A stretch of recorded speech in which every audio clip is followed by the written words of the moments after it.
friend never came through.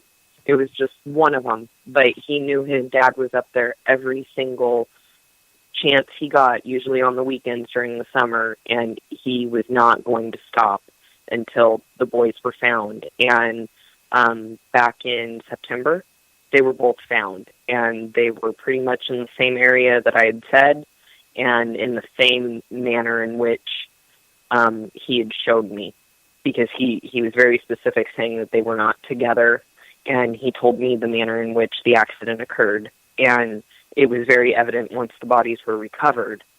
And I just couldn't believe it, because I was still pretty new to astro, and that was just pure validation for me that there is something with astral and the information that we could get. But it wasn't me. I was just taking the information that I was receiving from him, because he was so communicative, and basically he wanted to be found, and he was found first. So, I mean, it made my heart so happy that the information was correct. I received it correctly, and then I relayed it correctly. So I was very, very happy to have a part in that. And that's a prime example of a spirit that sticks around until there's closure, basically, for the spirit. And not only did he stay until he was found, but he wouldn't leave until his friend was found as well, because they found his body first. And that's a specific case of a spirit that doesn't want to pass, and he was perfectly willing to pass once they were found. Yes. And that's common. That's very common. Oftentimes we get called into a case, and you hear me, I sound like a broken record sometimes, because I always refer to the movie The Others. Prime example. Someone that died doesn't know they're dead, and they're actually not intruding on your home. You're intruding on theirs, and they're kind of confused why there's strangers walking around their house. And once the team goes in, makes communication, two things can happen. One, they will willingly pass over. Or two, you can mediate between the spirit and the client. And once they understand that they're freaking people out, they will agree to stop. And the client oftentimes is okay with them staying there. So, that's a perfect case of mediation between the two. I want to clarify, too, with our team, because I asked, I guess 2 years ago now, how dare we be the judge, the jury, and the executioner when it comes to entities? Well, we are and we aren't, because we don't go running in guns blazing. We try to find the root of the problem, whether it's a confused spirit, a confused troll in one case, or a group of trolls that somehow got into our plane and were wreaking havoc, but they were just confused as to why they were here, as we were as to why they were here. And once the door was open, they got sent back home. We sealed the door, and they were gone. But we don't go running in just to kill whatever entity is causing problems. We try to find the root. We try to mediate. If mediation isn't an answer, then we send them back where they came from.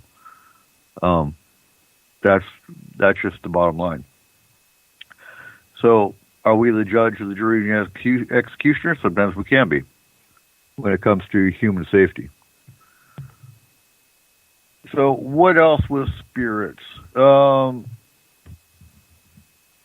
When somebody dies, if they were a jerk when they were alive, most of the time they are a jerk while they are living. I said that backwards. When they were a jerk when they were alive, they were a jerk as a spirit. There we go. Yeah. I'm just watching Skype. Skype's being a pain. So, in essence, you've got what appears to be a malevolent entity, oftentimes can be just a very ornery spirit. Would you guys agree? Absolutely. Yes. So, yes. Well, it irritates me because just because you have scratches, you hear it all the time. Oh my God, I got scratched. It's a demon.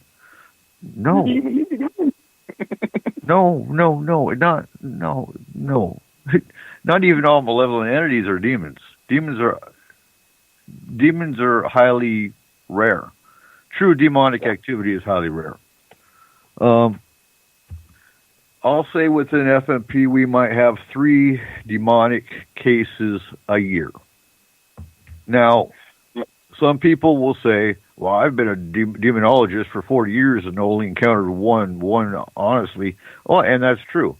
But if you look at the caseload that we do, which is 3 to 4, sometimes 5 cases a day, which we won't go into what we're dealing with right now, too many. Times 365 days a year, that is still a very low number. Hi, Cooper. Can I interrupt you? Yeah, go ahead. In my little more than a year, around a year and a half, whatever I've been in here, I've actually not dealt with one demon. That's because Tony deals with them.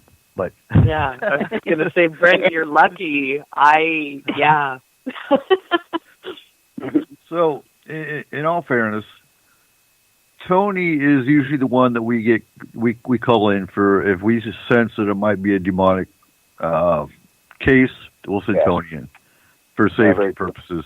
And let's talk about this for a second, because that getting attacked by an old timer really irks me too, because I got accused basically of not caring about people getting put into danger, and that's annoying.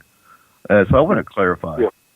FMP takes great pride in making sure this team is safe. Mm-hmm. And so the whole question got brought up because of our project we're working on, which is going to be an alert system. And we're going to require teams outside of FMP to go respond to those. Now, when it comes to their safety, anyone that's in the paranormal for emergency response and not for evidence collection, I would think knows the risks involved. And if they don't, then we will educate them quite rapidly that there are risks involved, and we'll go into some of those risks tonight.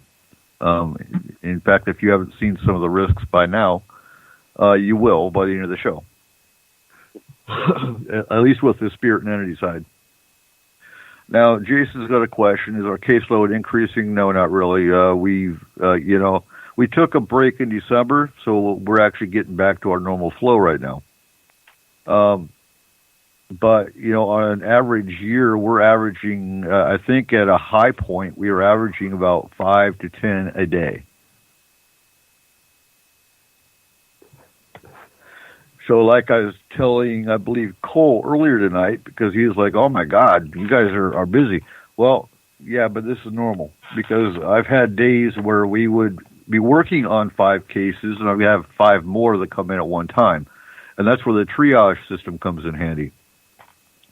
So what constitutes a paranormal emergency?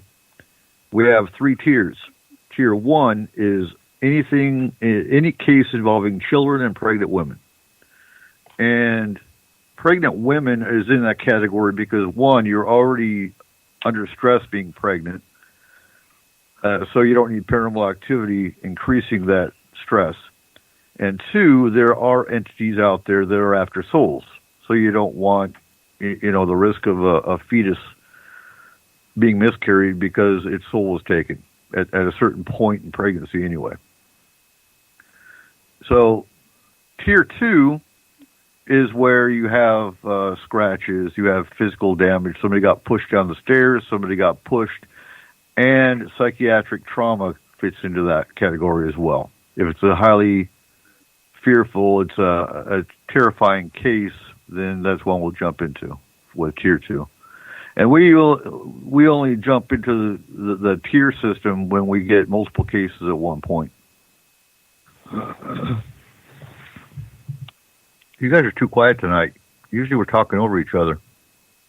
Just listening to you. Well, Michael, you're quiet. What do you got to say? Well, I tell you, I was very interested when you were talking about the the ghosts that were anxious or waiting around to be found or trying to bring information to others, because there's a fascinating report that I've run across as the paranormal lawyer, that makes me give pause to the whole idea of ghosts being able to communicate with the living and guide them along on certain specific cases. There was this is with the Western District of Pennsylvania. There was a court case in the early 1900s where a young ghost, a female ghost, led people to enough evidence to convict an actual murderer of her crime. And this is the interesting case. If we've got another minute, I'll go through it and explain what happened. This is the very first case where an actual ghost was given credit, basically, for solving a mystery and convicting someone of murder. Mm-hmm. This young woman's mother swears that she had her daughter come to her as a spirit. Didn't scare her, but she was alarmed that her daughter was there, trying to communicate with her. And the daughter told her exactly how she was killed, by who, and in what way she was killed. And, of course, at the time, the mother was considered crazy, and no one took her seriously, except there were a couple of investigators back then that followed up on some clues, because she was the young woman was murdered in a specific way and in a specific location and time. And sure enough, they followed the directions that the mother gave. This is a mother giving testimony on the witness stand during the trial, by the way, because he was a suspect at the point. And basically, when they found out the information was true and correct, and all the strange details were confirmed of her death and all of that, the jury convicted this person of first-degree murder, and that was the very first case that a ghost was given credit for testimony from an actual person, her mother, in a trial. That actually reminds me of a case that we had Megan on, very similar, and I'll let Megan tell more about that one. I don't know what the final outcome of that case was, but we actually gave the paranormal investigator team enough confirmation of evidence, going in blind, by the way, that they took that to the family. What the family did with it, I don't know. We don't find out the outcomes of some of our cases just because of that, when there's other teams involved. But go ahead, Megan. Yeah, no, from my understanding, it was actually going to be brought up to law enforcement in this situation.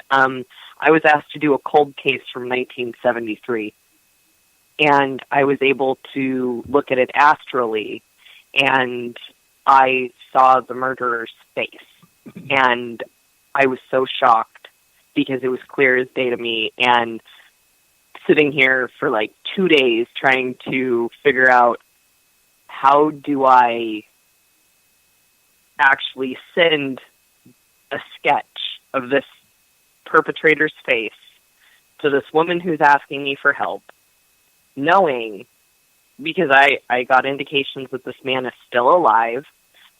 He not only committed this triple homicide in question back in 1973 in Ohio, but he had committed another murder. And he was pretty much, the indications were he's living scot-free. He is approaching 70 years old, and he has family in the area that the murders had occurred. And it was so accurate. And mind you, we went in blind, like Eric said. I had no information given to me. However, the woman that I reported back to, she had a photograph, and it matched